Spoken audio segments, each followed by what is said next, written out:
Hello and welcome to the Last Week in AI podcast, where you can hear us chat about what's going on with AI. As usual, in this episode, we will summarize and discuss some of last week's most interesting AI news. You can also check out our Last Week in AI newsletter at lastweekin.ai for articles we will not be covering in this episode. I'm one of your regular hosts, Andrey Kurenkov. I studied AI in grad school and now work at the startup Astrocade. And back with us after Yeah, hiatus is our other regular co-host. it's nice to be back in the box. Yeah, hey everybody, thank you for your patience while I ducked out for that quick 3 month period. Yeah, wow, what a 3 months it was, and I'm super pumped to be back. This is like something that was missing from my life and schedule in a big way. So it is great to be back in the seat. What a week to be back! DeepSeek 3.2, like all these TPU stories, all like insane set of model releases. Not a huge number, but like a couple of really big ones, and then quite a cluster of other things too. So really appreciate everybody being patient. And obviously, there were some great podcasts in between. So, really thrilled to be back. This is going to be a lot of fun. Yeah, for anyone who has been listening or is going to go back in the archives, it's been an interesting couple months because I've just wound up rotating in different co-hosts and then like randomly recording every week or two. So I think we are going to do our best to actually get back to schedule and return to your regularly scheduled programming. And Jeremie, you did miss, I feel like the last few months was like the last round of frontier model Yeah. releases. Opus 4.5, Gemini 3, GPT 5.1. I can't remember if it was like Star Wars where they freeze the dude and reanimate him. I'll say Austin Powers because I know it happened there. But like they thawed me out and it's like, whoa, like all these models happen. So I'll be honest with you, things have been so busy in the last 3 months that I have not looked into the big frontier releases. I have to go back and see what the hell happened with Anthropic, with OpenAI, with all these things. So and obviously Google. So I'm excited to just like learn by osmosis as I get it from you. Obviously, I'm all caught up and read the papers from last week, but everything before that is this like strange wilderness. So it'll be an interesting catch up time. I hope everybody is in for a lot of like dumb questions from me because that'll be a big part of the show. And we are back to doing 30 news stories an episode. So you'll, as always, try Yeah. to keep it to an hour and a half. We'll see how it goes. To give a quick preview of what we'll be talking about, we will be starting with DeepSeek 3.2, the big model release. I guess one of that like frontier model release Yeah, cycle. you're right. Beyond that, more actually models for images and video this week. Applications in business, we've got a whole bunch of stuff. Some developments on the hardware front, some new startups raising money, stuff going on with OpenAI and Anthropic, a whole bunch of stuff. Like we're gonna have to race through it. Then we will have a couple of open source stories and research stories, which are just interesting, looking into the developments and a bit into the future of where we might go. And then a few stories on policy and safety to round things out. So should be a fun episode. And let's dive straight in with tools and apps, beginning with DeepSeek 3.2. This is the new development from DeepSeek, the developers of DeepSeek v3, which is their sort of LLM comparable to GPT and Claude. Then they have DeepSeek R1, of course, which was kicking off 2025 with, at the time, it was a massive deal. They showed basically with an open source model, they could train it to reason as well or comparatively well to O1 and some of these other models at the time, where the movement towards reasoning and test time compute scaling was just beginning. So now we've seen all the other labs do that as well. Right now, everything is thinking, everything is reasoning.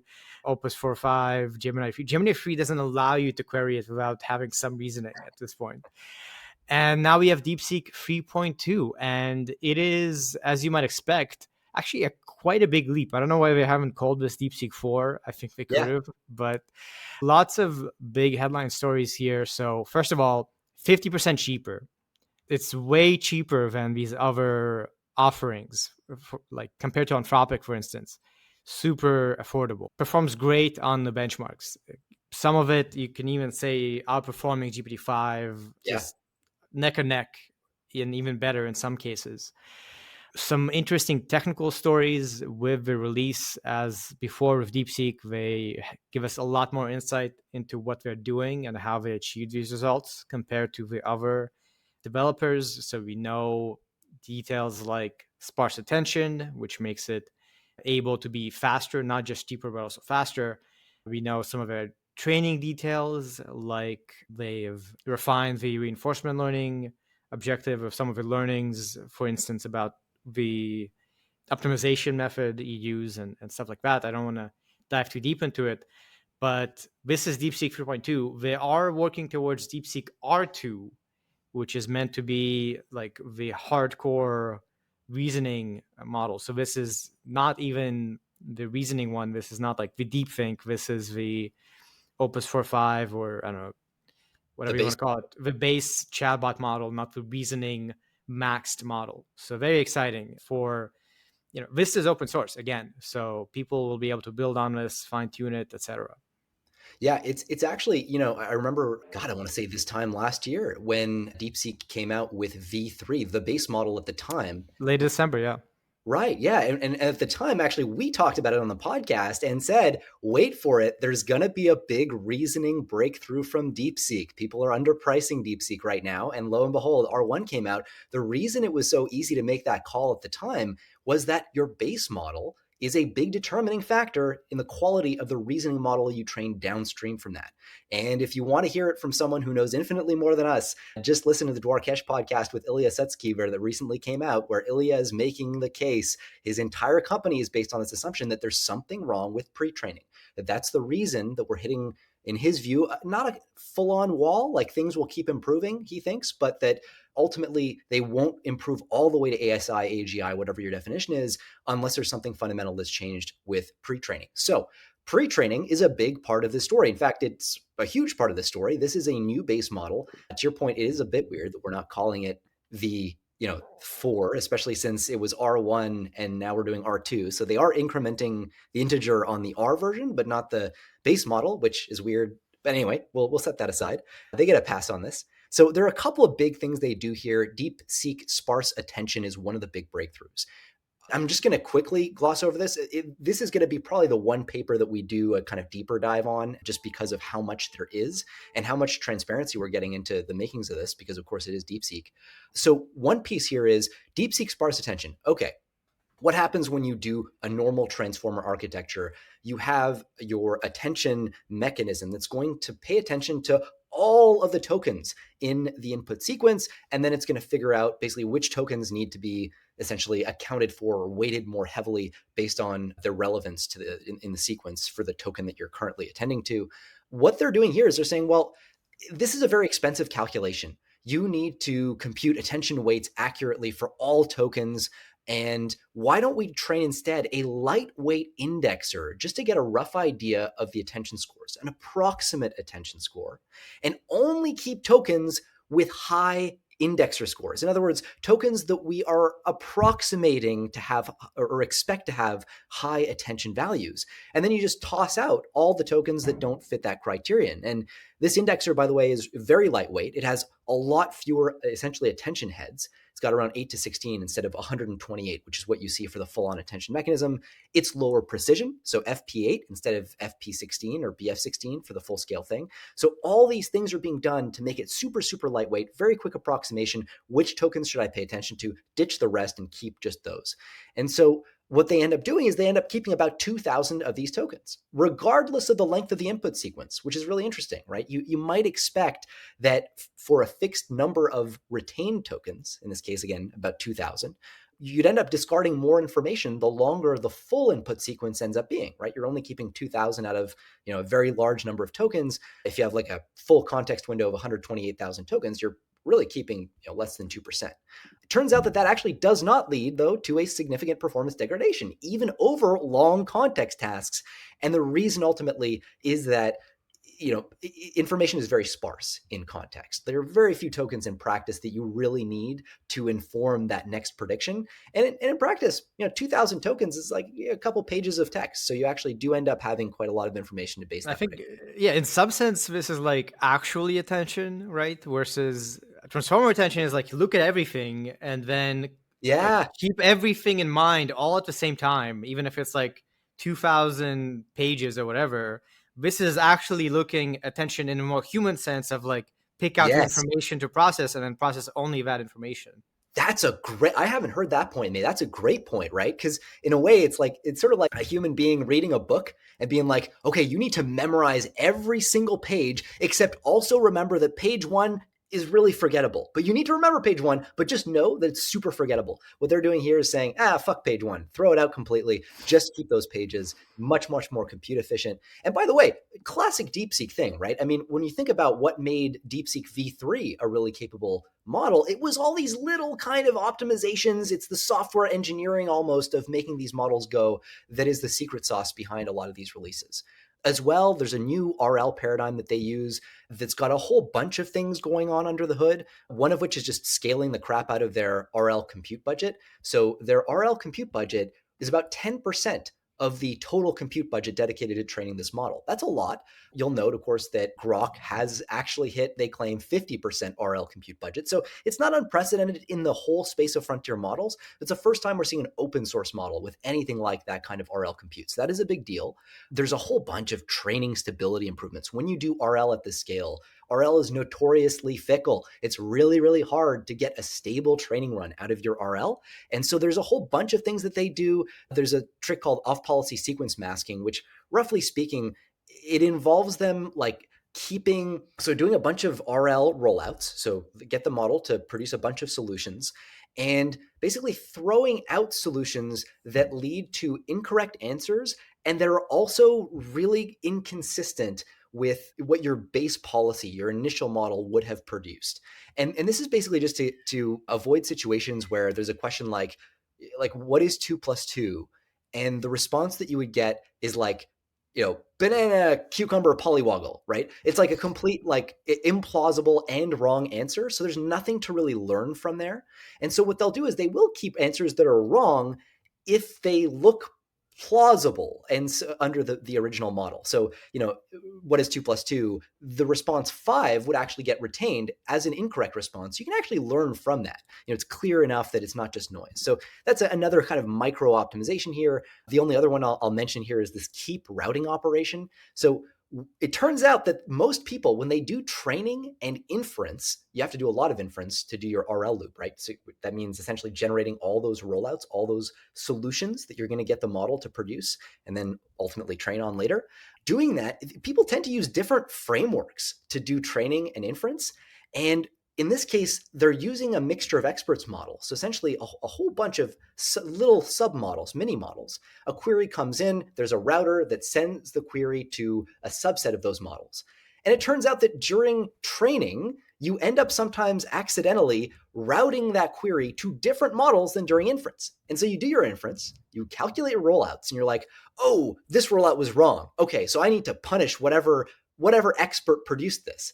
Well, if your inference produced that rollout from a different expert than what's actually being trained on, you're going to end up propagating the corrections, the gradients, to the wrong experts. And so what they're doing here is just making sure that the expert that creates the rollout is the same one that's having its gradients updated in the training process. Again, doesn't tend to matter at smaller scales because this becomes more of a kind of a fringe issue. But when you're doing it at large scales, it leads to huge training instability. So there's a whole bunch of stuff here too around large scale agentic task synthesis. And they have a pipeline for it that we're not going to get into. But the bottom line is this is a very, very impressive model. The maybe one issue that they're flagging is poor token efficiency compared to Gemini. So in other words, the average number of tokens that it generates to solve a problem is actually quite a lot. It's quite high. It's a very verbose model. And so they haven't found a way to get it to reason as efficiently per token. Each token that it generates, each word that it generates in its output is in a sense contributing less to productive thinking than what you see in a Gemini model. So they flag that as a thing that needs to improve. But look, I mean, zooming out, holy shit, like just look at the benchmarks. This is a wild one. Right. And we positioned this initially as the base model, as not the R2. But we should also say that like GPT-5, like Sonnet 4.5, like Gemini, really this is an integrated model. So they have DeepSeek V3.2. They also have DeepSeek V3.2 dash thinking. And They have also this DeepSeek V32 Special, That's right. which is an experimental. I need to look up exactly what to say, but it's basically like a preview of R2, where they did train it to investigate the potential of extended thinking. They say we also developed an experimental variant which was trained exclusively on reasoning data with a reduced length penalty during RL. So we get like a little preview of this model, which they're not planning to keep on their endpoint. And yeah, if you look at the benchmarks, Amy, HLE, Humanities Last Exam, they are near the top, beating GPT-5 High, beating Claude 4.5 Sonnet, getting near, or in some cases, beating Gemini 3 Pro. So it really is, state of art. As you mentioned, one of the limitations is the context efficiency, the token use efficiency, which we've seen with reasoning in general, be potential failure mode if you optimize for reasoning.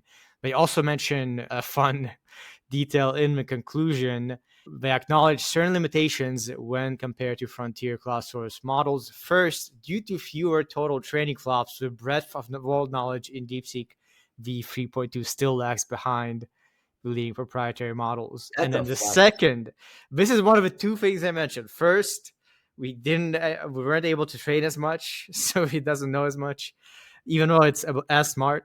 Second, the token efficiency is a challenge. So they're saying that these are two of the things they're working on. And third is complex tasks where they're still not quite as far. And presumably that's where DeepSeek R2 or whatever you want to call the next model will be. A couple other interesting factors before we move on. So this is a generalist model in the sense that R1 introduces paradigm of training with verifiable rewards on code tasks and math tasks in particular, right? That Right. was the beginning of reasoning. And then what the other thing that happened throughout 2025, I would say, is the move towards actual agents, the move towards full-on tool use. The way we got to cloud code, to these coding agents, wasn't just reasoning. It was also very much optimizing them for tool use, for operating in an agentic environment.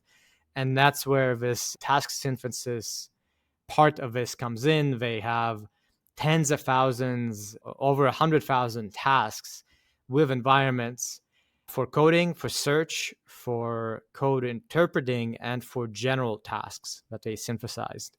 And so on things aside from code, also for search, for presumably research, deep research, although I don't think we Yep. mentioned this here, for tool use, it is, again, not quite as good as the frontier models, but very good.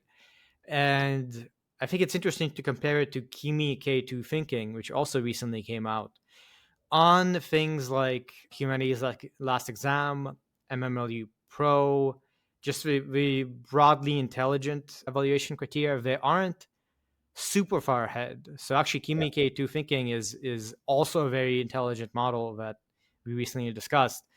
But when you look at the difference in tool use and in sort of agentic execution more broadly, this is where it, I think, really shines.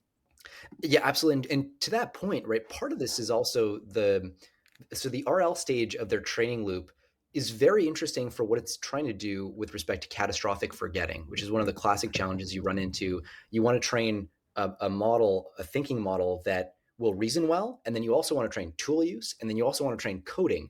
And the problem is if you layer these in one after the other, the model will catastrophically forget. In other words, if you train it to do coding after you train it to do reasoning, it will forget some of the reasoning and then pick up some of the coding. And so the solution to this that they work into their training loop is to use what they call mixed RL training. So they're going to actually, instead of separating out reasoning, agentic training, and then alignment training, they actually merge everything into one RL stage. And they use specialist distillation for this. So they train a bunch of these domain specialists like domain specialist models with heavy duty RL compute. They train a math specialist, a code specialist, an like agentic specialist. To your point, a search specialist too. And then they use those specialists to generate high quality training data for the final generalist model. And that's all layered in this kind of mixed process to avoid the impact of catastrophic forgetting. So kind of interesting in that sense too, this sort of rethinking of, I've lost track of what we're supposed to be calling pre-training anymore at this point, but the rethinking of some aspect of that training loop. I think pre-training is still considered the next token prediction stage where you ingest all of the internet. Yeah, But that's what it's always been to me. I've just seen papers now where they're like, "Oh my god, let's they'll add do." RL to pre-training. Yeah, Let's that's do right. this and that. And then what is pre-training, post-training, mid-training? Nobody And the knows. supervised fine tuning, there's like this gradual shift in the type of data where you're moving from what once we would have called pre-training to something that looks more and more like fine tuning, but they still call it anyway. It's a whole thing. So Anyway, but yeah, the takeaway is DeepSeek 3.2, very good reasoning first models built for agents. That's what they call it. So you shouldn't, it is basically the successor to R1 for all effects and purposes. And another shot in the trajectory of open source models, very much kind of keeping neck and neck with frontier models. And I think, you mentioned Ilya's interview with Dwarkesh, who, in case our listeners haven't heard, there's been some very good interviews lately on the Dwarkesh podcast with Ilya Satskover and Satya and Karpathy, oh yeah, with a lot of high level discussion of where we're at right now and where we're going. And there is kind of a consensus forming that our current recipe isn't complete. We need some new ideas, new kind of like something big to change up the recipe. And the way that Ilya put it, which kind of is very popular, is removing from the age of scaling to the age of research, which I think this paper, you look at the technical report, which is fairly detailed, has a lot of like these different bits and pieces that they put together.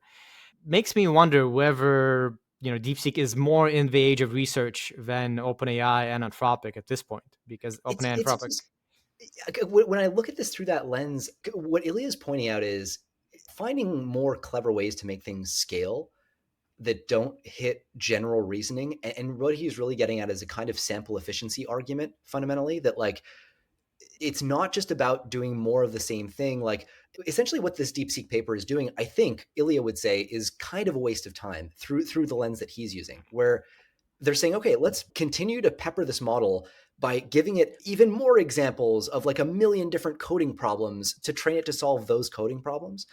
But he's really focused on this whole out of distribution generalization thing that just doesn't seem to be getting cracked by the current paradigm. There are people, by the way, like Anthropic and OpenAI are at least publicly very much on the scaling seems to continue to work side. So yeah, we'll see. But Yeah, I think it's a spectrum, right? There's a yeah, spectrum of absolutely. how innovative or different you are. This particularly with sparse attention, I think is quite interesting.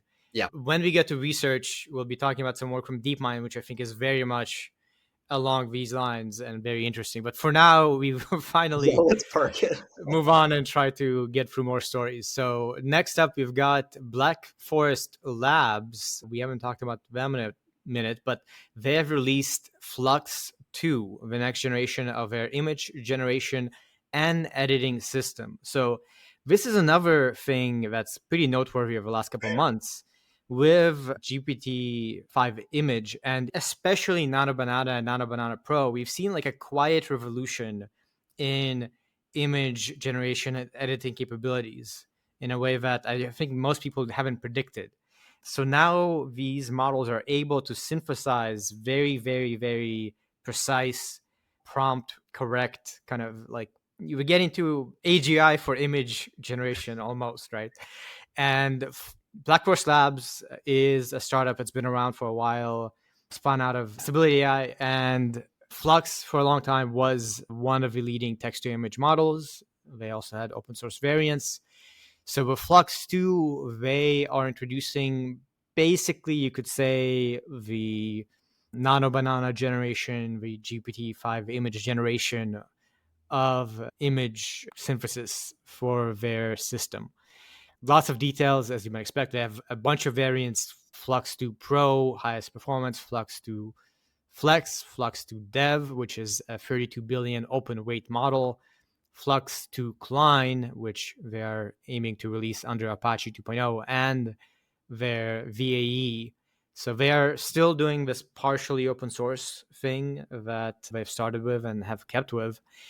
They say this wins out against various models. Quen image, for instance, as far as open source things, you're probably not going to do better than this.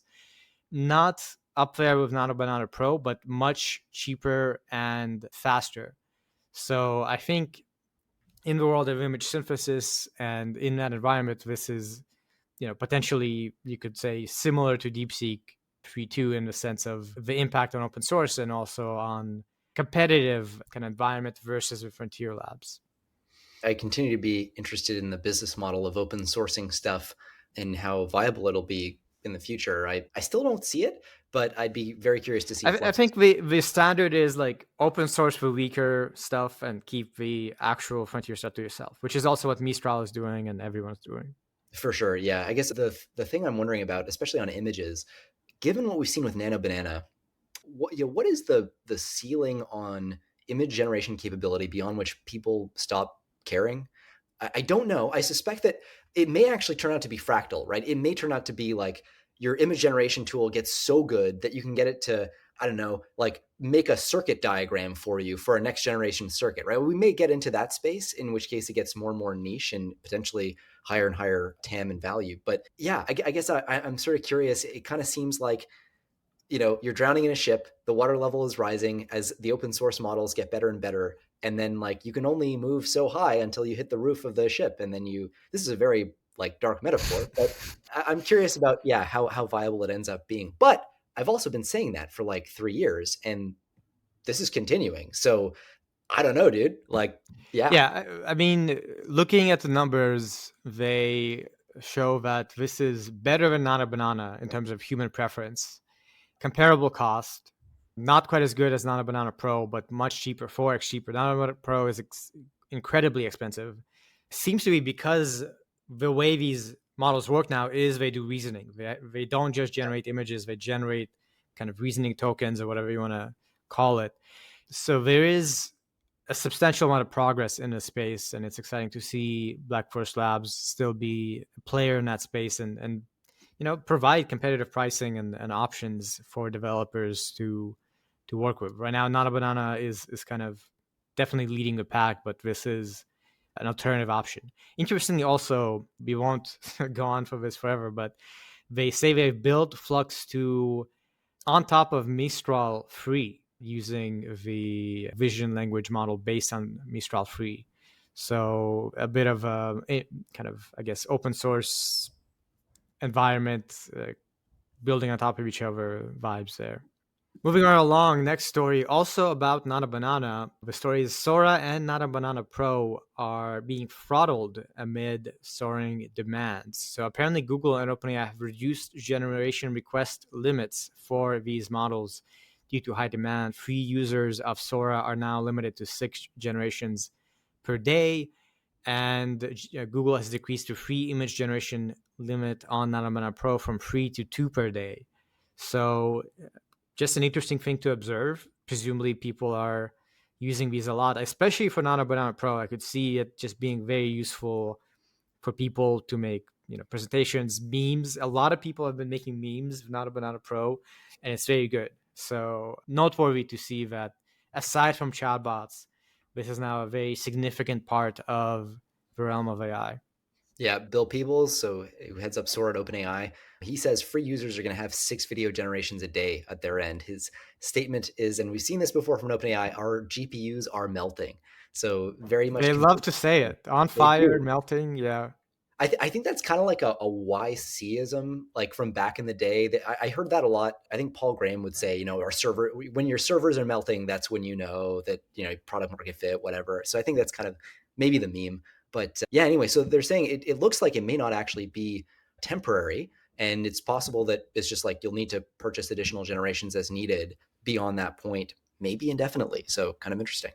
Next, we've got actually Mistral. So Mistral has released new open weight frontier and small models. They have launched this in the Mistral free family and have made substantial improvements. So these are generally of the smaller variety. These are 14 billion, 8 billion, and 3 billion parameters.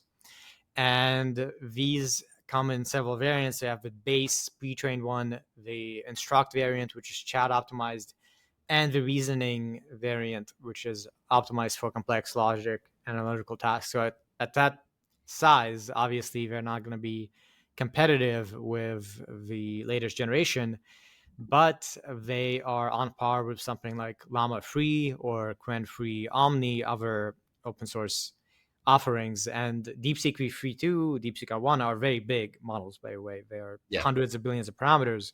So at the smaller model scale, which is where Mistral has seemed to focus in on and sort of specialize a bit more on, these are actually useful offerings if you're trying to work at that range. So we won't dive in because we spent so much time on DeepSeek 3.2, but I think still worth noting Mistral is doing a lot of development and releasing. And it's hard to know exactly where we're at, but my impression is they do have substantial customers, at least in Europe. And I'm still rooting for them, even though I know, Jeremie, what you're going to say. Yeah, I know you're going to say, I don't know how Mistral is going to stick around, whatever. You don't know that my opinions haven't changed in the last 3 months.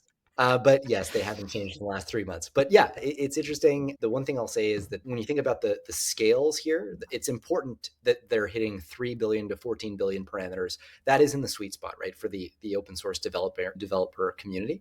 When you do look at these larger models, though they can be impressive, the V3.2s, the V3s, and so on, they're just way too big for the average person to like have them sit on their laptop or their one little GPU. So yeah. Next up, moving back to video, Kling's Video-01 launches an all-in-one video model for generation and editing. So this is pretty interesting. This is Kling AI. They've been around for a while in the video generation space. And this all-one model is a unified multi-modal video model for both video generation and editing, which to my knowledge is not something that you can do with Sora or any other Yeah. kind of big video tool. These are all generally for generation, and Sora 2 is able to do very impressive generation. VR3 is able to do very impressive generation, but actually dealing with editing is a whole other thing. And so here they are editing in the sense of changing weather and swapping protagonists.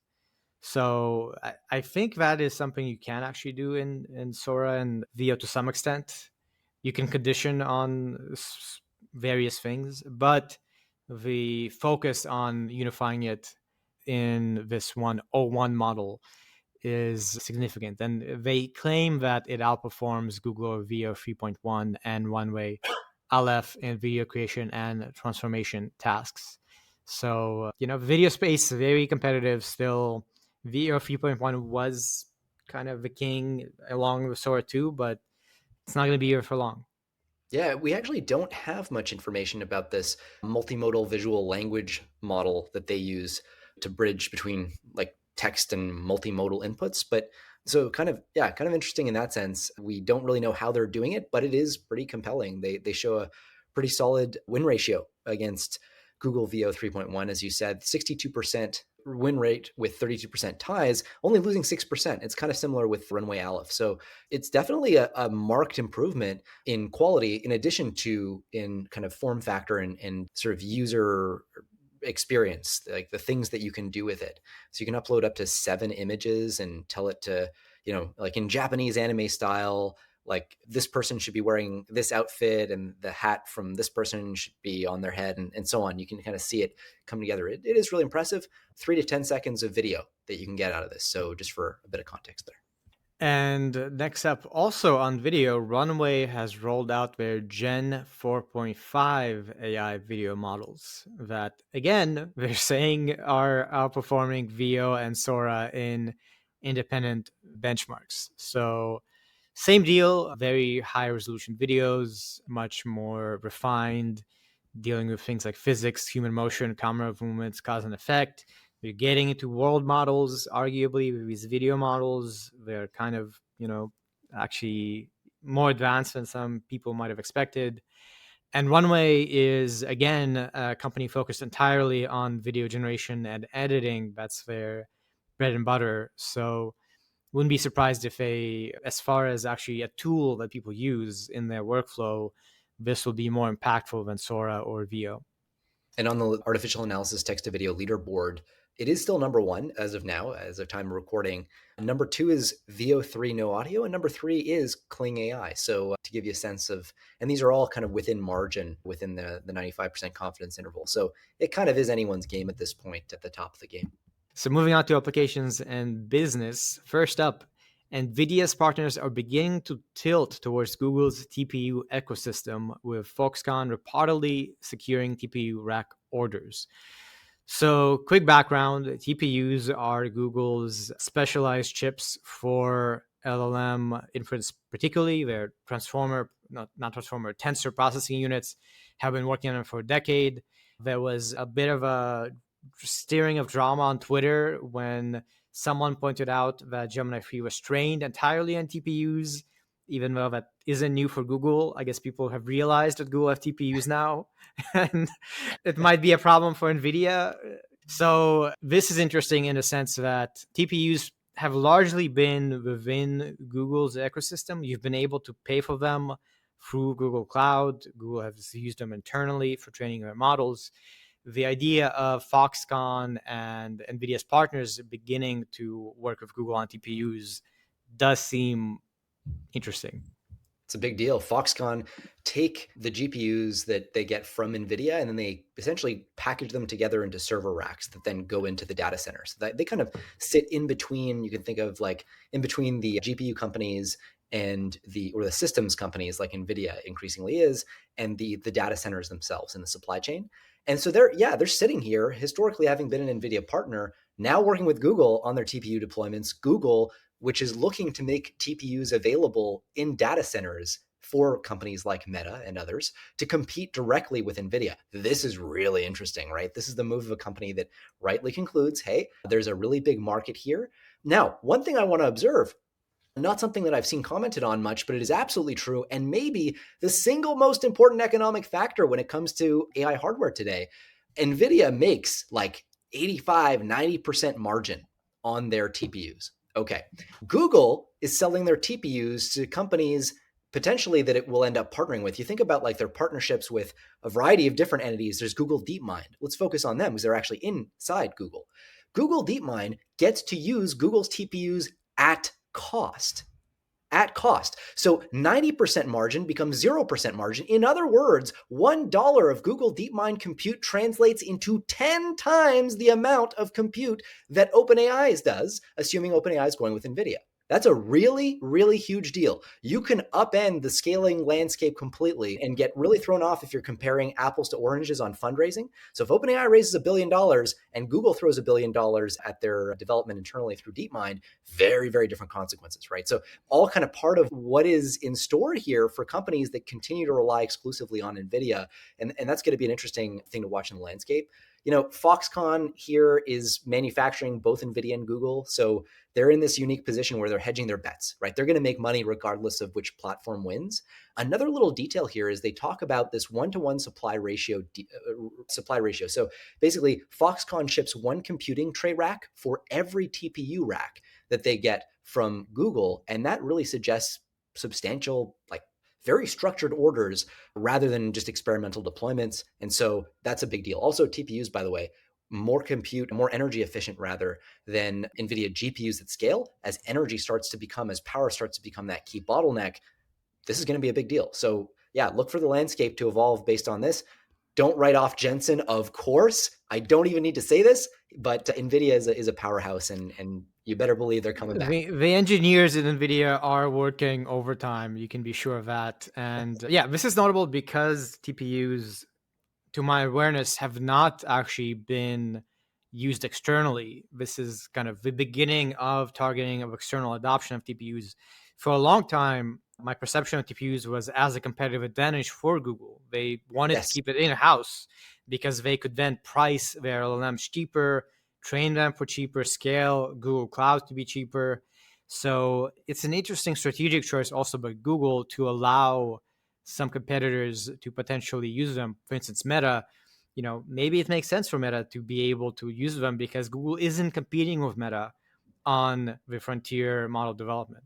I would also call back, right? So Satya, I think, said on his Dwarkesh podcast appearance, he's like, people think of Microsoft as a software products company. We're not. In the future of AI agents, we are an AI infrastructure company. We are supporting the running of trillions of agents around the world. Well, if you look at Google, I mean, that's kind of where the margin is accruing so far. At least Nvidia sure as hell seems to be enjoying a lot of margin. It's not obvious that OpenAI is. It's not obvious that Anthropic's margins may be actually slightly better, but still the compute level seems to be really, really interesting. So if you're Google, you might just think, hey, can we be the compute infrastructure layer, not just for ourselves, but for all these other companies, including behemoths like Meta? So we'll see, but that may be part of it. And next story, very much relevant. Amazon releases an impressive new AI chip and teases an Nvidia-friendly roadmap. So this is from AWS, Amazon Web Services. They have unveiled Trainium-free at their recent conference and the Trainium-free Ultra Server system. So this is their in-house hardware for model training. I don't think inference as much, but notably used by Anthropic in particular. They have a pretty deep partnership. And I do believe Claude has been trained on Trainium chips to a significant extent. They've also teased the development of Trainium 4, which will support NVIDIA's NVLink fusion technology, allowing interoperability with NVIDIA GPUs. Also interesting to me to see whether Amazon decides to try and expand beyond in-house, or Trainium again could be a competitive advantage on the cloud competition front for providing training support. We're seeing now more competition in the fine-tuning space with, for instance, thinking machines targeting that vector as opposed to in-house model development. Anyway, Trainium, again, Amazon has been working on it for a long time. They haven't sort of made a dent in NVIDIA, but I could see this is another kind of thing to look out for. Yeah, and a funny sort of reference here as well to Anthropic, right? They're saying AWS customers like Anthropic are going to be using this chip to significantly cut their inference costs. So there's, I believe they're running on NVIDIA chips as well. Anyway, Anthropic's got a whole bunch of different frameworks they're having to accommodate, which is a really interesting challenge for them. And one assumes they're using AI to help them map their training frameworks onto those different platforms. But yeah, the focus is everywhere you'd expect it to be with this, energy efficiency. So 40% improvement in energy efficiency from the previous generation of Trainium chips. You mentioned, yeah, that they're for training. The inference line is called Inferentia. So there you have it. They've got those sort of separate lines. And then there is also a big focus on not just logic, though that is 4 times faster, but also memory. There's 4 times more memory capacity, which is going to be an interesting option, especially as inference becomes sort of rollouts become more important. You're fitting more and more into memory. Moving on to OpenAI, they have declared code red as Google catches up in the AI race. Another fun conversation starter. So this is reportedly something that happened within OpenAI. Sam Altman has declared code red to improve ChatGPT, especially because of Gemini 3 and real statistics showing that consumers are moving towards Gemini. ChatGPT still dominates heavily. I think it's something like 80%, but Gemini is gaining, and Anthropic has been gaining rapidly in enterprise. So OpenAI has been losing out on enterprise for years, with Anthropic kind of getting that market. They have dominated consumer usage, but Gemini is crawling up and going towards something like 10-15%. So I wouldn't be surprised if this did happen. You never know how serious code red actually is, but OpenAI must be feeling a bit of pressure. No doubt. I mean, you look at their position in the ecosystem, it is not what it once was. Anthropic, I think in November, I don't remember exactly because this was part of my dark time. They're raising it at like $350 billion from Microsoft and Nvidia. OpenAI is at $500 billion. Like, I'm old enough to remember when Anthropic was supposed to be like an order of magnitude behind. They have caught up.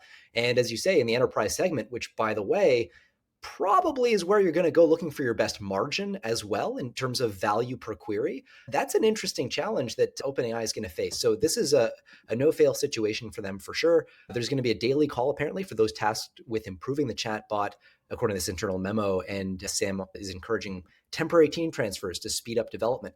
This is also, again, what would Ilya say? I think Ilya might say, well, this is the distraction game you get into when you're trying to build products rather than just a straight shot to ASI. They're just doing pure research heads down.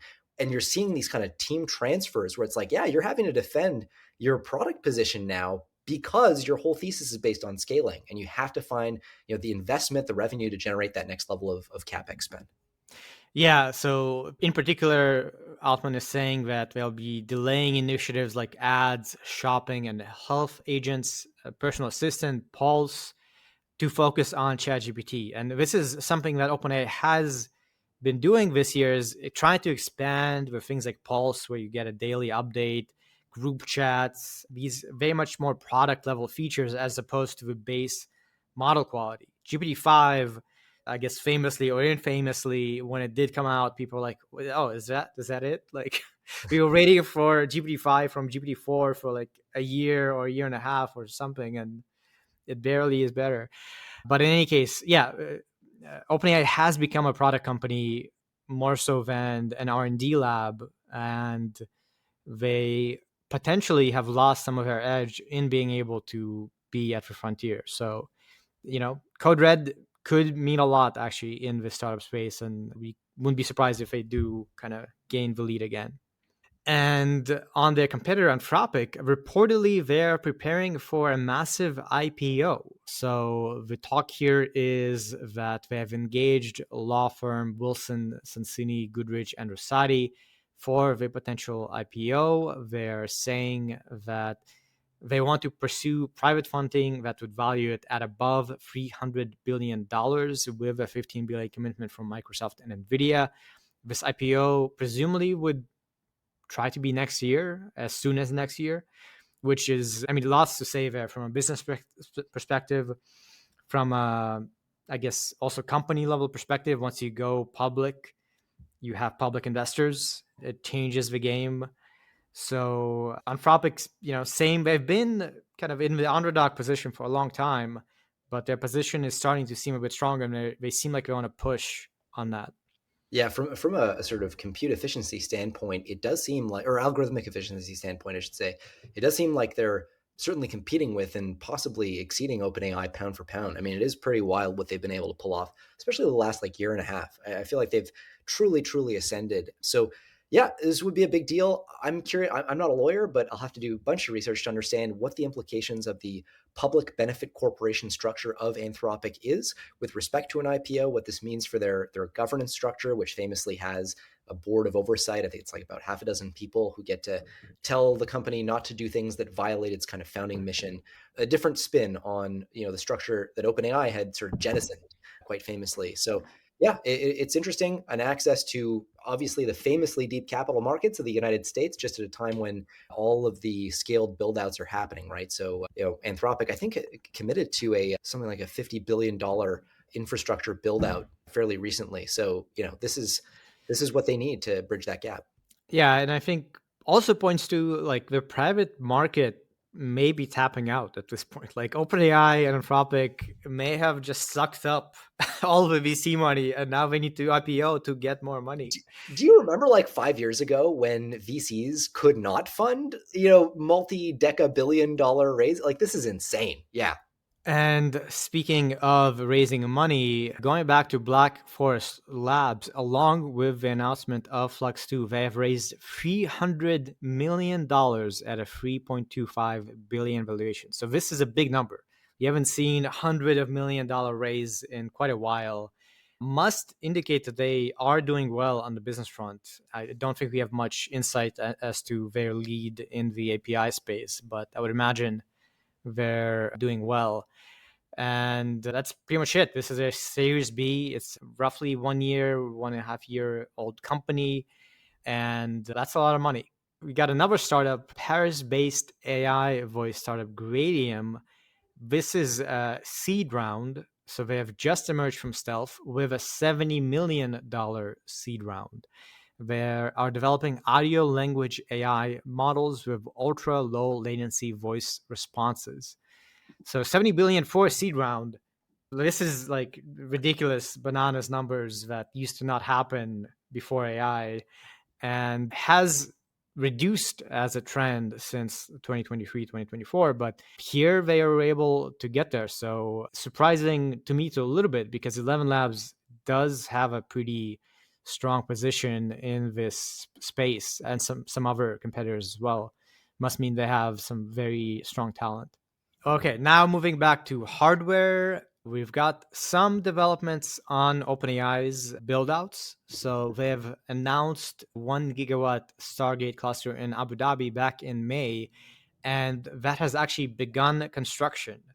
And we've seen some photographs and so on, and there is some skepticism. It seems that they'll be able to reach the 1 gigawatt number very rapidly. They'll hit 200 megawatts initially. And I think, Jeremie, you have more kind of thoughts on this front.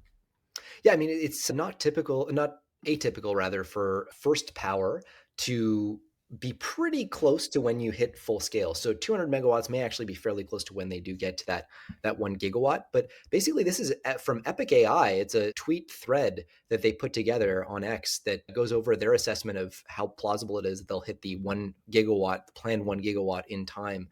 And it looks like delays, basically. So, when will the is Stargate in the UAE reach a gigawatt? They say that they don't see clear signs beyond 200 megawatts.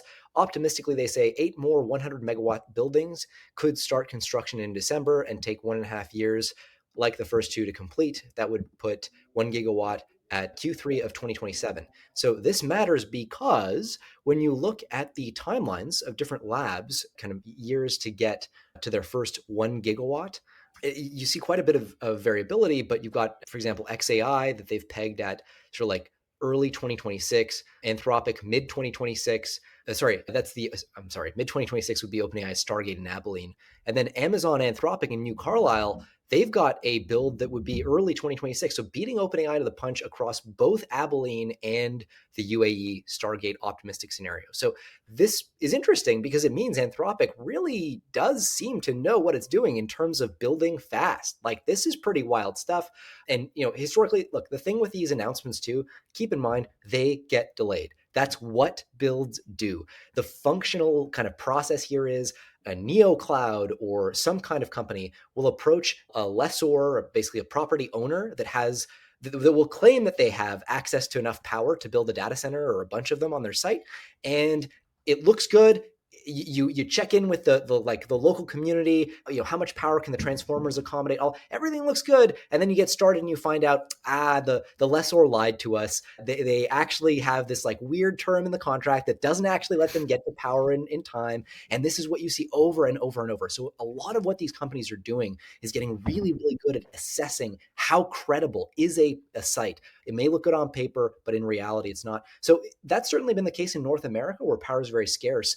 I'm curious if this is in fact a delay in the UAE. I would have expected that problem to be less of an issue there, just because they have such a surplus of power. So that is a bit of an update. I don't know nearly enough about the UAE's power situation, but that'll be something I'll be looking into in the next few weeks, I'm sure. Few more stories in the business front. Now moving into partnerships, another trend this year. OpenAI's investment into Thrive Holdings is its latest circular deal. And this one is truly circular, it looks to me. So OpenAI has acquired an ownership stake in Thrive Holdings, a subsidiary of one of its major investors, Thrive Capital. Thrive Holdings is basically a private equity firm. It acquires companies that could benefit from AI in sectors like accounting and IT services. Apparently, OpenAI will send employees to work within Thrive's companies to accelerate AI adoption, which I was not aware of. That's a thing that happens, but that's interesting. Yeah, it puts off those circular economy vibes that people have been talking about. And by the way, we don't know the terms of the deal. All we know is what you said. OpenAI is going to send employees and product teams to work with Thrive's companies. So cool. Apparently, if that succeeds, then OpenAI's stake will grow somehow, and they'll get compensated for their services.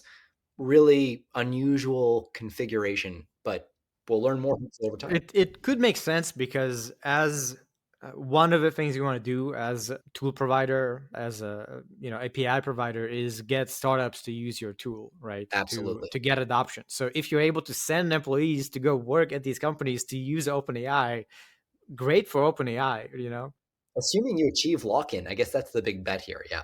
Yeah, it looks circular, but actually it might be the Oh, for opposite, right? 100%. So I actually, in general, I think the whole circular investment argument is a bit silly. There is real value being created here. Anyway, we could do a whole episode We on could do what. a whole episode, but Yeah. anyway, All right. it's a little nuanced. And OpenAI also going to be acquiring Neptune, an AI model training assistance startup. So this is a startup specialized in monitoring and debugging tools for AI model training. They have previously collaborated, apparently, and Neptune is going to be going offline. The financial terms were not disclosed. So kind of interesting. I would have thought OpenAI has already mature infra of their own and wouldn't really benefit from something like this, but it seems that's not the case. Yeah, apparently there's already been a collaboration between OpenAI and Neptune to build metrics dashboards that help OpenAI's teams build foundation models.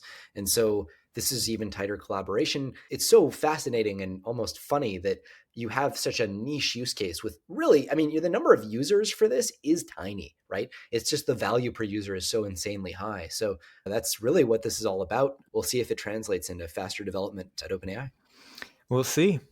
And then another acquisition by Anthropic. They have acquired developer tour startup Bun to scale AI coding. So this is a major acquisition. They say that Cloud Code has reached apparently 1 billion annualized revenue run rate since launching earlier this year. So Bun is developing something like a JavaScript execution environment, something technical like that for running code. And in that sense, seems like Anthropic will be buying this to build the infrastructure for future software generations and basically double down on cloud code and this kind of work. All right, last business story. Microsoft drops AI sales targets in half after salespeople miss their quotas. So, this is sales growth targets for its AI agents products after many salespeople apparently failed to meet the quotas for the fiscal year ending in June.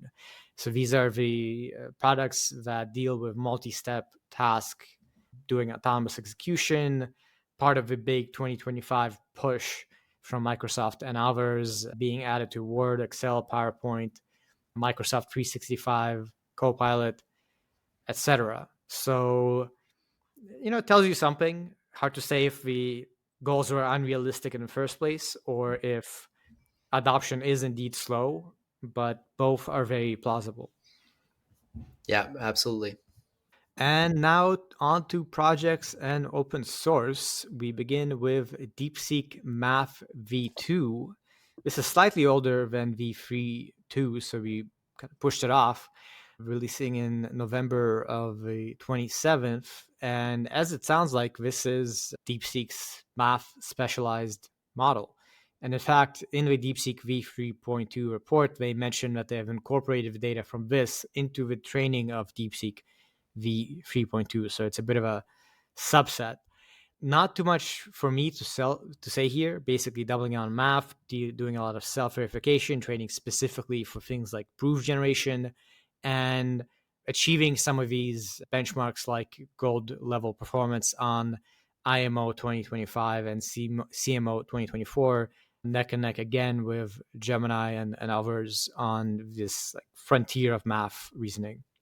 Yeah, the core of this is there's like a generator and a verifier, which is a very standard setup, of course. The generator generates solutions, the verifier checks them, and you sort of have this interaction between the two of them that improves them over time. The challenge you get into is that sometimes the generator can get a correct answer with incorrect reasoning, for example.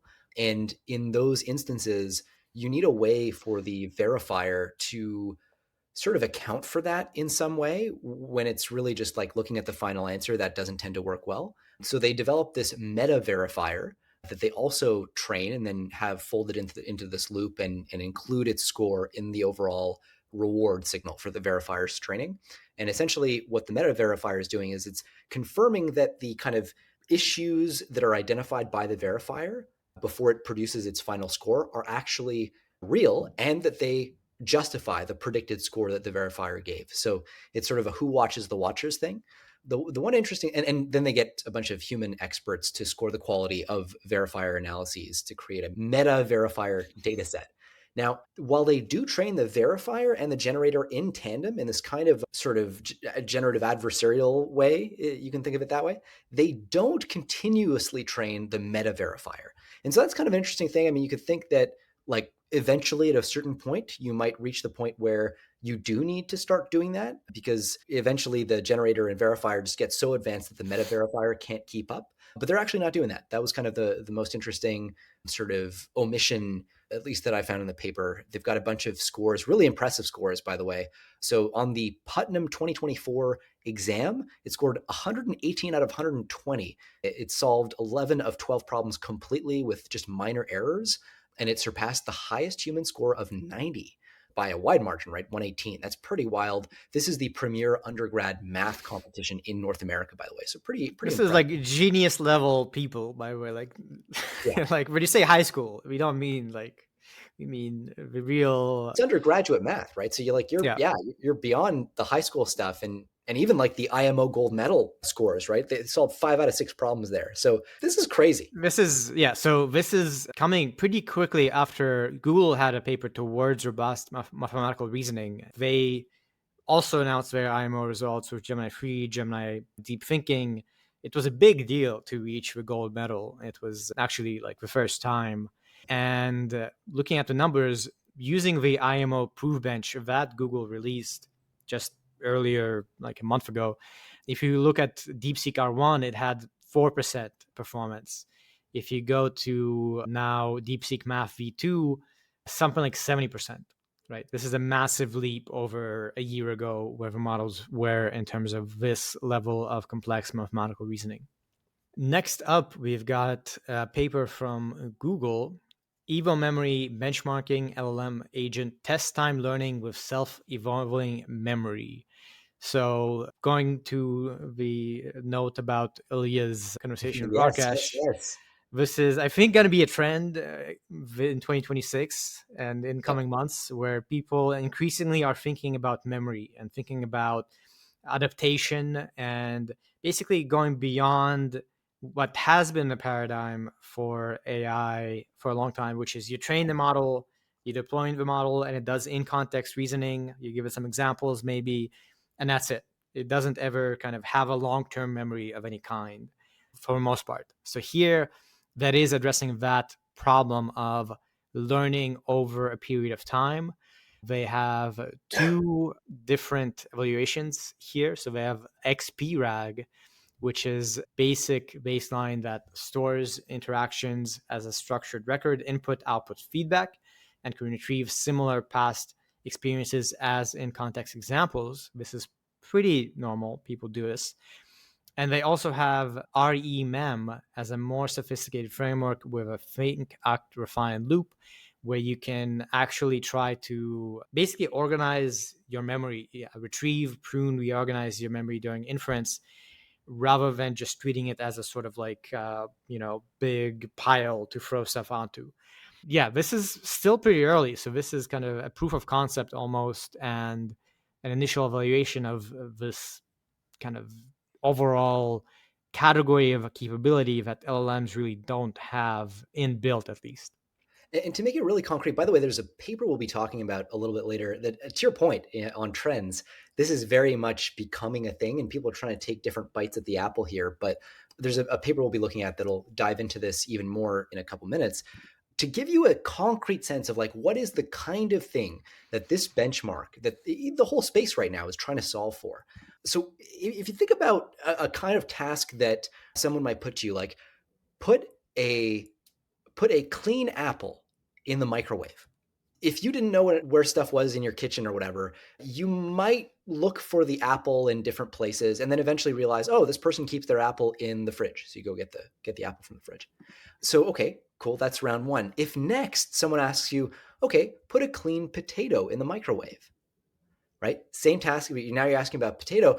You might, based on the previous task you've done, you really ought to have learned in context that, oh, interesting, the vegetables maybe are in the fridge. Maybe fruits and vegetables are there. So let me turn to the fridge now instead of looking literally everywhere. And a bad model, or a model without this sort of active memory, would just, again, look all over the counters, all these places before going to the fridge. And so if you then ask, put a clean tomato in the microwave, like over time, you're going to start to refine the rule in your head from, oh, the apples are in the fridge, to actually looks like apples and potato. Oh, okay, looks like all fruit and vegetables are in the fridge. And so that kind of massaging of this sort of, it's not the weights of the model that are being updated. And it's not the attention values that are kind of being updated with every single freaking token. It's almost an intermediary frequency update. There's updates that are happening every sometimes in terms of like this memory that you're using to navigate the world. And so anyway, this is a bit of a teaser for the paper we'll talk about later, where different frequencies of updates, mechanisms that learn at different rates, are hypothesized to be really important for this sort of in-context learning. And I just want to mention this kind of thing, broadly, like memory frameworks, has been a thing that's been coming about. There's actually startups dealing with memory maintenance and so on, but it is all rather ad hoc. Like it's giving agents tools and telling them to like store and update and so on. This is an example of that paradigm. And now as you move into research and advancements, the paper that we'll be focusing on is called Nested Learning, the Illusion of Deep Learning Architecture, which is a very interesting title that basically presents the alternative option, which is instead of trying to add memory on top of a neural net, on top of a model, where it's told to now write down its memory and then later retrieve it and refine it and whatever, what if it's core component of the way the model itself works? So essentially, they position it as looking at current LLMs. They have this property of only ever experiencing what they call the immediate present. So once you finish pre-training, right, you have ingested all of the internet, and the model sees its input, the context, and produces an output based on that context. Right? That's how the model works. There's no continual learning. There's no continual updating of anything within the model. At best, what you can do is store something external to the model and then retrieve it and put it into the input. And that's what RAG does. That's what memory frameworks do, etc. So there's a big question. That's been a big question. Continual learning in general has been a topic in machine learning for decades, and has been a topic in transformers as well, and large language models as well in research for the last couple of years, but not sort of a priority.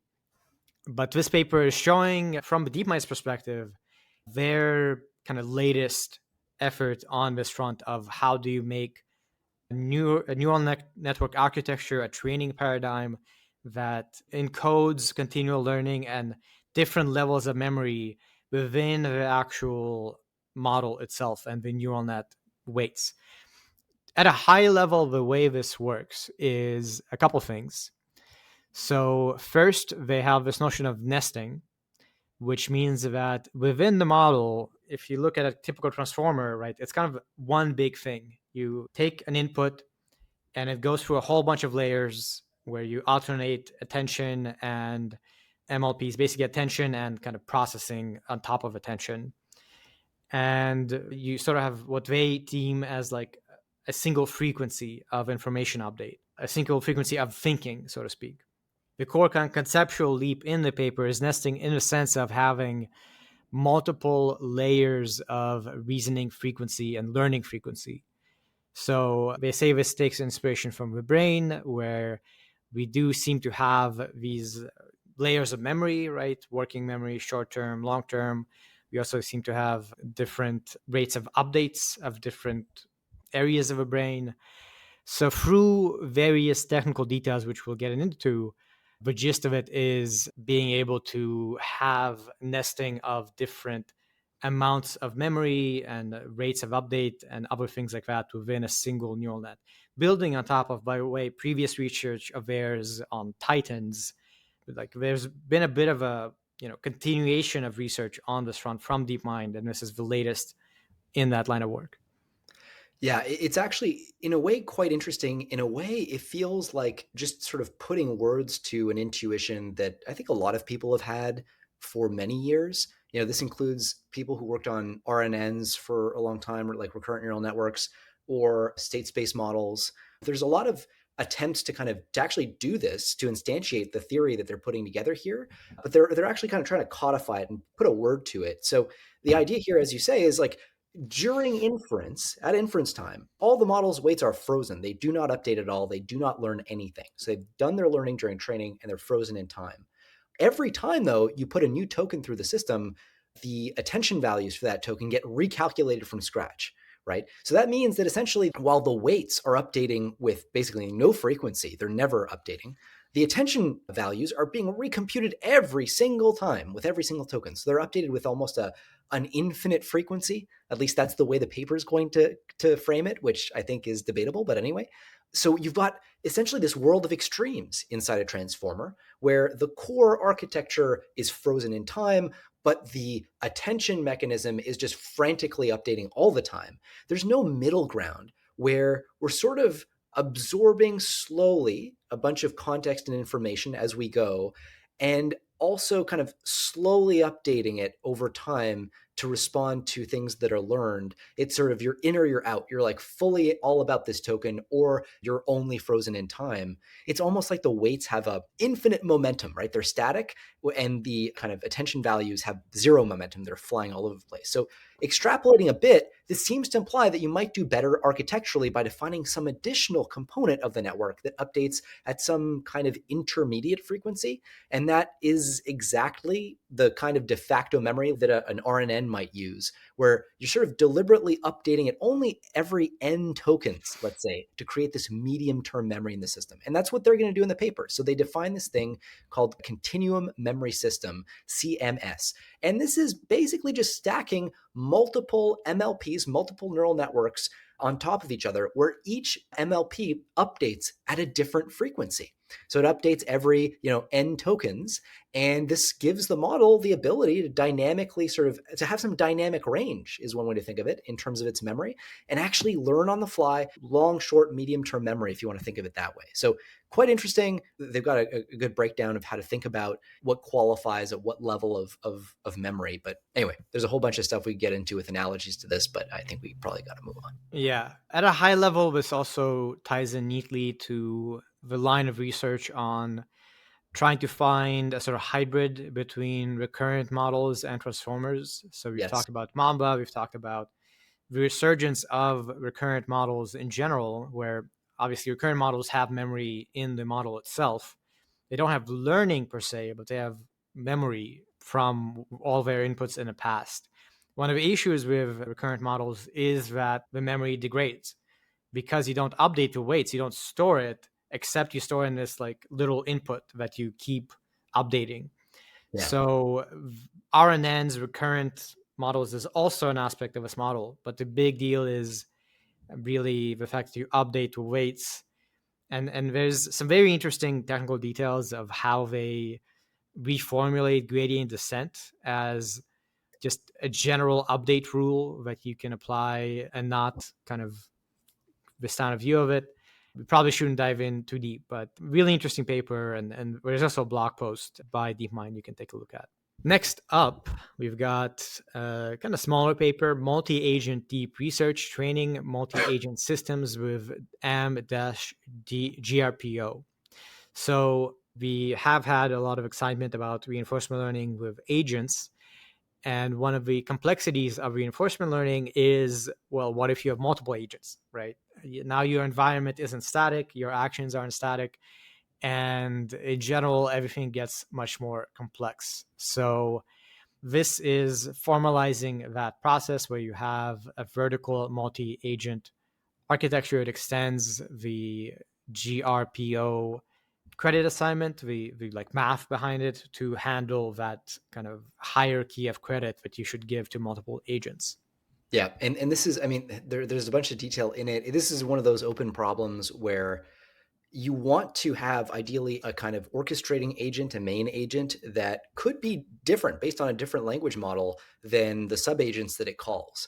And this creates a problem because then you can't back propagate your gradient updates through the whole system in the same way.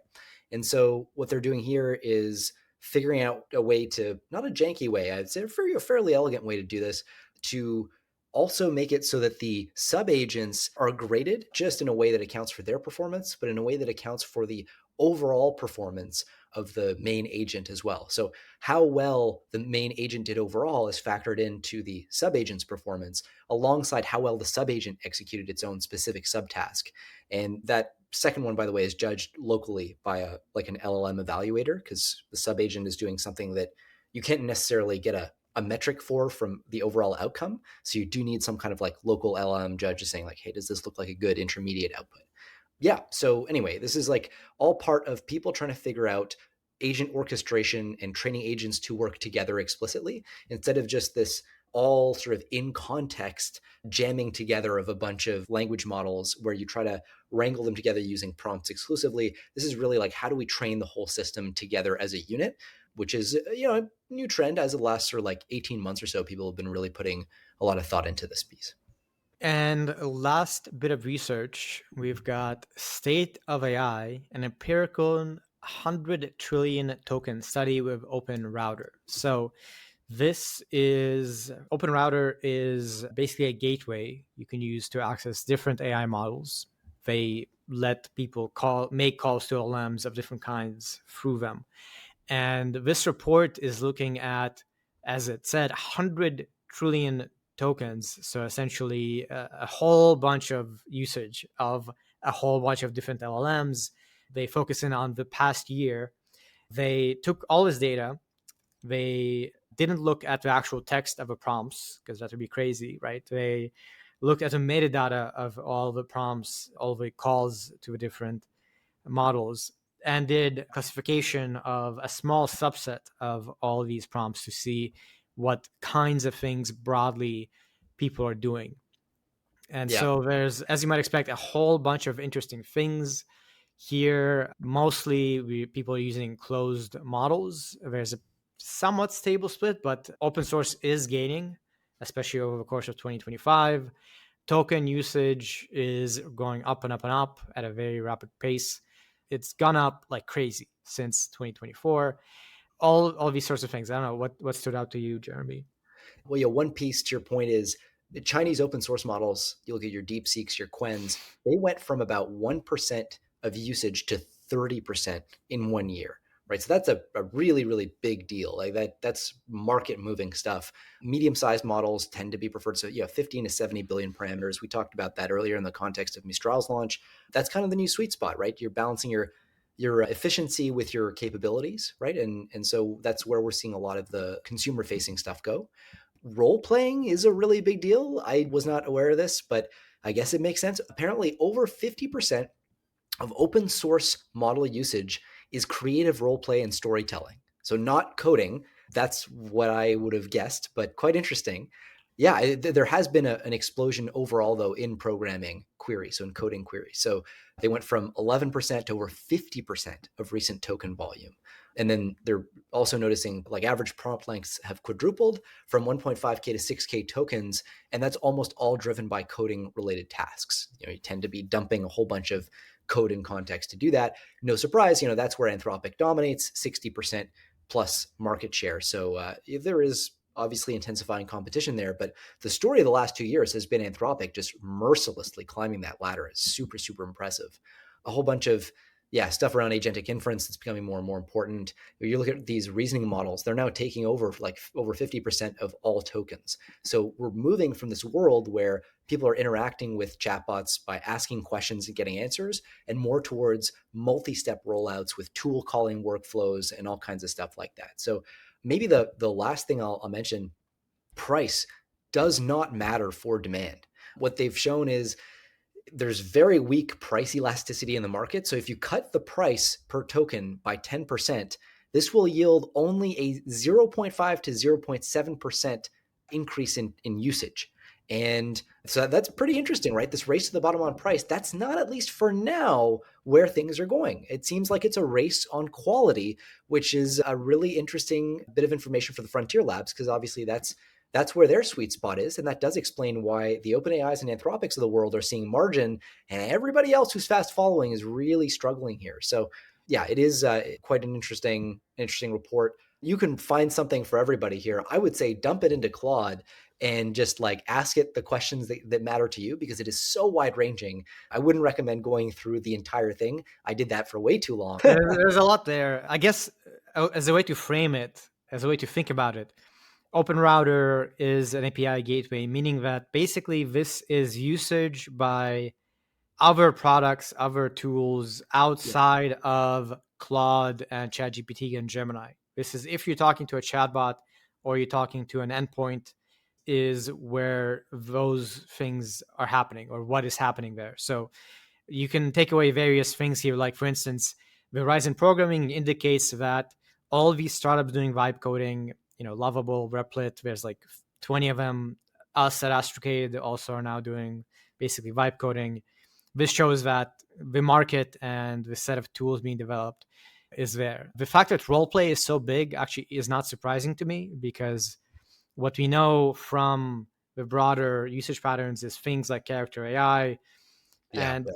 a million other, like literally there's thousands of these like talk to AI characters or role play with an AI girlfriend, etc. So it's interesting as a portrait of outside the frontier labs and outside of core ChatGPT, core Claude, etc.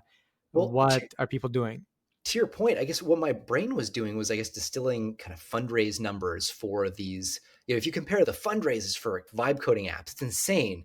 The fundraising for character, for like storytelling, is very, very limited. But of course, that's gotta I think be. it's very fragmented. It's just such a large space.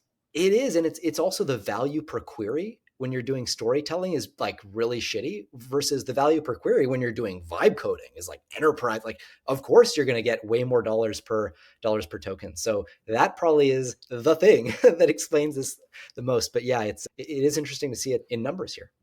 On to policy and safety. First, we've got Trump signs executive order launching Genesis Mission AI project. This is a federal initiative to enhance American AI research and development, likened to the Manhattan Project in its urgency and ambition, which I'm not sure that's fair, but okay.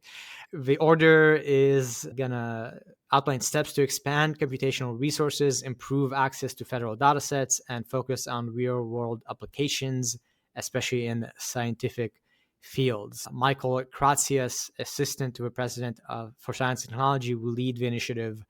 And apparently, there'll be American science and security platform created to centralize infrastructure and provide researchers with necessary computing power and data sets. I guess this goes back to the notion of a national AI cloud, which was discussed quite a lot. Yeah.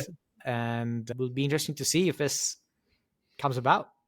Yeah, I mean, historically, the big challenge that the U.S., all governments really have faced, is that they've got a bunch of data that the government just has sitting on, like in databases, not really doing much, and it's hard to access, and the government doesn't have the computing power to access it. And you can imagine how important this data would be too, right? A lot of it is like classified bio data, or military or intelligence data. There's tons and tons of value to be extracted from it. What if you could, in some sense, smush that together? You've got all kinds of challenges when you try to do that, obviously, which is that information that's classified is siloed for a reason. You don't want to combine your like secret A with secret B, where the combination of it could give you like weapon C in ways that are too sloppy. So there's a lot to be figured out here. But yeah, this is a really big initiative. The Manhattan Project framing is interesting. There is a kind of a Department of War sort of equity in this. So that's, that'll be part of it. But the Department of Energy is the department that led the Manhattan Project. So that's kind of where some of this is is coming from. So anyway, it's going to be drawing on about 40,000 DOE scientists, engineers, and technical staff, along with private companies and stuff. So again, hard to see how this will come together. I think that's a story yet to be told, but the goals are lofty, and this is at least consistent with David Sacks's and I think Kratsios's AI action plan that came out earlier this year too. Right. And this is, by the way, building on top of the National AI Research Resource, which was established in 2020 to provide shared national research infrastructure and do things like partnerships and data sharing. So presumably this will aim to accelerate that, expand it, all that kind of thing. Next, we've got some research on safety and interoperability. The headline from MIT Tech Review is OpenAI has trained its LLMs to confess to bad behavior. So they released essentially a paper where they tried the basic thing of asking the AI to be like, tell us when you're doing these bad things. And they were given, the GPT-5 thinking was given tasks that encouraged it to lie or cheat. And it confessed to such behavior in 11 out of 12 test sets. So it's things like being able to cheat on problem solving, writing code to solve a math problem, simple math questions, things like that. And this kind of follows up with other recent research from Anthropic, I think, where, some basic kind of tricks might be more powerful than you might expect for making model deployment less dangerous. Yeah, this is one of those things where I feel like alignment research, a lot of it does look like this, where people come up with these dead simple ideas. You're like, why hasn't anyone tried this before? And it's like, well, it's only obvious now. So yeah, what they do is they basically have their model in about 25% of the time after the model is asked to, like 25% of samples, the model will be asked to produce a confession after its answer with about 25% probability. And then they'll get an LLM judge to reward confessions based only on honesty, right? So this is an LLM as a judge framework. That reward is going to only apply to the confession tokens. So there's no signal that's backpropagated associated with the tokens, the reasoning tokens beforehand. So you're really preventing the model from doing any kind of optimization around the main text that it created. It's forced to only optimize for reward on its confession, which is important to prevent sort of hacking at the level of the main generated text. So they actually induced hacking. So they deliberately use a weak and hackable LLM judge for both the main answer rewards and the confession rewards to just kind of see what tends to happen here. And no surprise, the model learns to hack the weak judge. So you'll see it output stuff like, say it's asked to generate a sentence with 12 words or something. It'll generate a sentence with like 18 words, but then it'll put the number 12 in brackets at the end of it. And that'll often fool the weak judge. And so then it'll be asked to like kind of confess in the Game of Thrones style. They do show a really impressive improvement in performance and confession accuracy, almost 100% by the end of training, despite using the same weak judge. It just turns out, and their theory of the case here is that the equilibrium for confessions is actually honesty. It's like the path of least resistance is to actually give an honest answer. And they hope that will continue to be true as the models scale, which, might be a kind of... There's a something there, I think the interesting thing for me is the specific bit about rewarding honesty over helpfulness. This kind of thing actually happens in practice when you're coding. Like sometimes the coding agents will just like break a test, like comment out the condition, and the test passes and it's happy, right? Because it is trying to get the job done. It's not trying to get it done necessarily like the proper way. So there is something there in terms of making the model not worry too much about doing what you asked, but also worry about other things. Yeah, absolutely. And so I think a big question with this will be, like, if this is meant to be a super alignment strategy, if we're going to be using this for genuinely super intelligent systems, if that's part of the idea here, we need to see how it scales with more compute, more optimization pressure thrown at it. It does not prevent misbehavior, by the way. This is just a after the fact, like, oh shit, it's a monitoring solution, which could, you could fold it into a preventative loop, but just intrinsically is more of a monitoring thing. And it does assume at its core that confession, that honesty is the path of least resistance in this framework. But if you have a sufficiently capable model, it might find some clever ways to kind of hack the confession judge. As I said, the optimization pressure just could be dramatically higher at scale. They do acknowledge this. So they say, additional training at scale will be needed to demonstrate that this assumption holds under high optimization pressure. So presumably they're actually going to experiment on that. Yeah, I think it's interesting. We know the Waluigi effect where models turn evil. There's like the models kind of have an evil character to them. So anyway, alignment making progress gradually.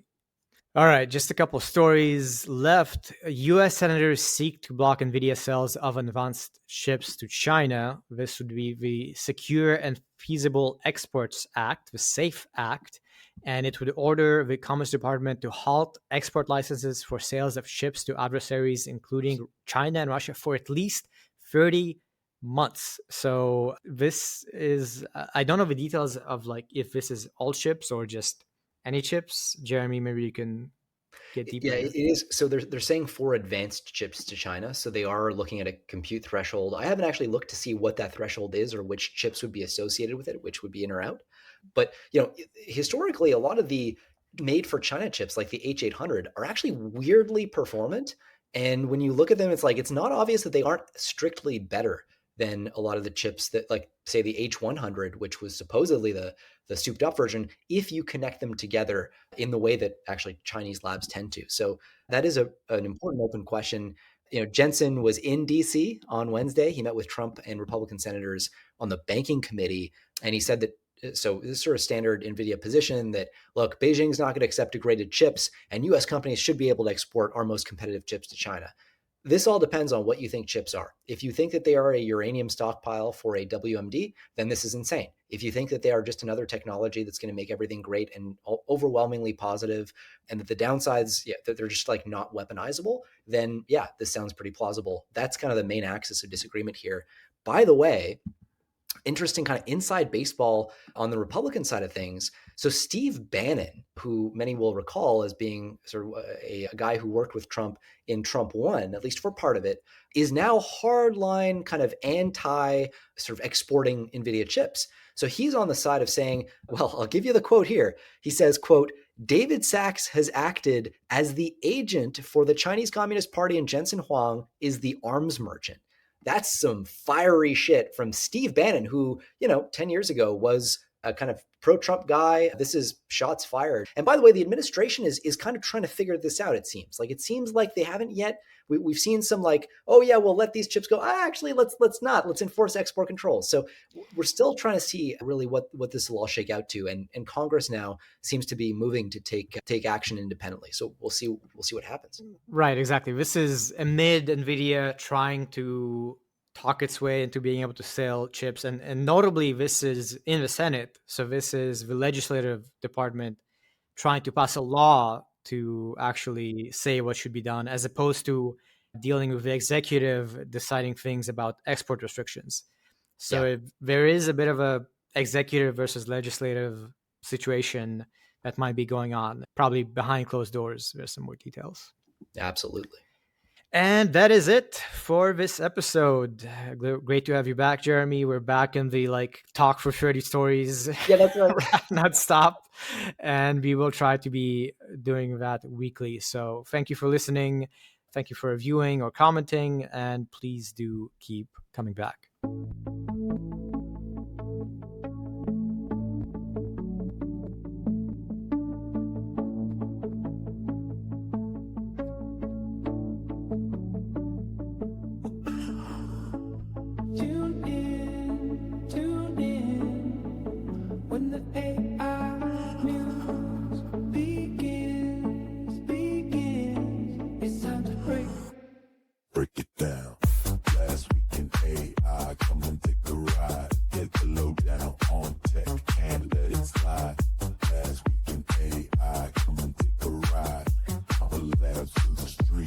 Reaching high, new tech emerging, watch it surge and fly from the labs to the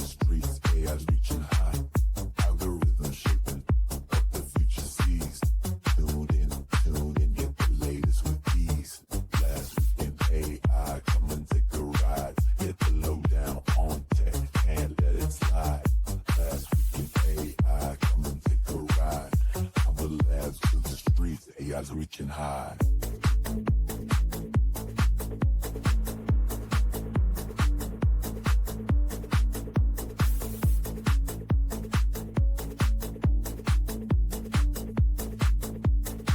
From neural nets to robots, the headlines pop. Data-driven dreams, they just don't stop. Every breakthrough, every code unwritten, on the edge of change. With excitement we're smitten. From machine learning marvels to coding kings. Futures unfolding, see what it brings.